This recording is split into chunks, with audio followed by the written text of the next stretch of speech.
வணக்கம். அறம் சொல்லும் திருக்குறள். இந்த பகுதியில் இன்றைக்கு அதிகாரம் வாழ்க்கை துணைநலம், குறள் எண் 3.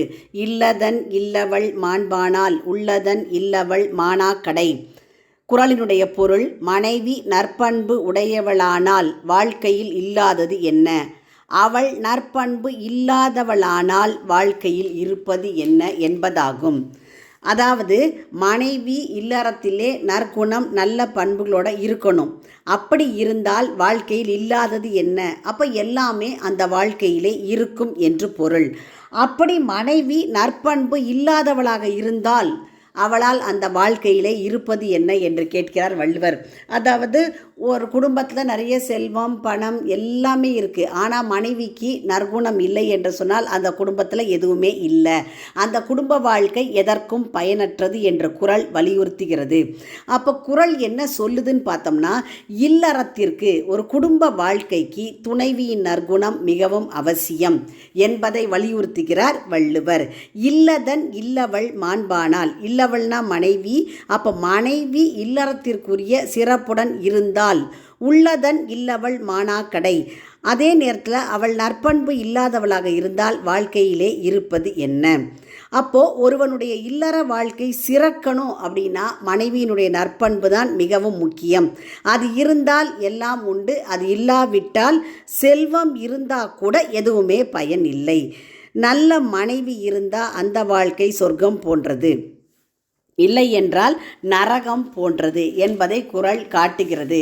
அப்போ ஒரு குடும்பம் சிறக்கணும் அப்படின்னா அங்கே மனைவியினுடைய நற்பண்பு தான் முக்கியம். இந்த திருக்குறள் கருத்துக்கு ஏற்ப ஔவையார் மூதுரையிலே ஒரு பாடல் பாடியிருக்கிறாரு. இல்லாள் அகத்து இருக்க இல்லாதது ஒன்று இல்லை, இல்லாளும் இல்லாளே ஆம் ஆயின் இல்லால் வலி கிடந்த மாற்றம் உரைக்கும் மேல் அவ்வில் புலி கிடந்த தூராய் விடும். பாட்டோட பொருளை பார்த்தோம்னா, ஒரு வீட்டில் இருக்கக்கூடிய மனைவி நற்குணம் நற்செய்கைகளோடு இருந்தால் அந்த வீட்டிலே இல்லாத பொருள் ஒன்றும் இல்லை. இல்லாதது ஒன்று இல்லை சொல்கிறாரு. அந்த வீட்டில் இல்லாத பொருள் எதுவுமே இல்லை. அதே சமயத்தில் மனையால் இல்லாமல் போனாலோ, அதாவது இல்லாலும் இல்லாளே ஆமாயின், மனைவி இல்லாமல் போனால் அந்த வீட்டிலே கடுமை பொருந்திய சொற்களை மனைவி சொன்னாலோ, ஒன்று மனைவி இல்லாமல் போனாலோ அல்லது மனையால் கடுமை பொருந்திய சொற்களை சொன்னாலோ வலி கிடந்த மாற்றம் முறைக்கு மேல், வலி கிடந்த அப்படின்னா கடுமையான சொற்களை சொன்னாலோ அவ்வில்னா அந்த வீடு புலி கிடந்த தூராய் விடும், புலி தங்கிய புதர் போல ஆகிவிடும். தூறு அப்படின்னு சொன்னால் புதர். அப்போது மனைவி இல்லாமல் போனாலோ அல்லது மனைவி கடுஞ்சொற்களை பேசினாலோ அந்த வீடு புலி தங்கிய புதர் போல் ஆகிவிடும். நற்குண நற்செய்கைகளை உடைய மனையால் இருக்கும் வீடே எல்லா பொருளும் நிறைந்த வீடு. அஃது அல்லா வீடு யாவரும் கிட்டுதற்கரிய காடே ஆகும் என்கிறார் ஔவையார்.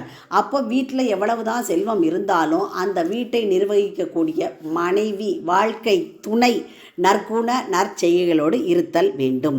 மீண்டும் குறள்: இல்லதன் இல்லவள் மாண்பானால் உள்ளதன் இல்லவள் மாணா கடை.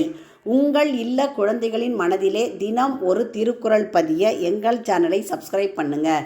லைக் பண்ணுங்கள், ஷேர் பண்ணுங்கள், கமெண்ட் பண்ணுங்கள், சப்ஸ்கிரைப் பண்ணுங்கள். நன்றி.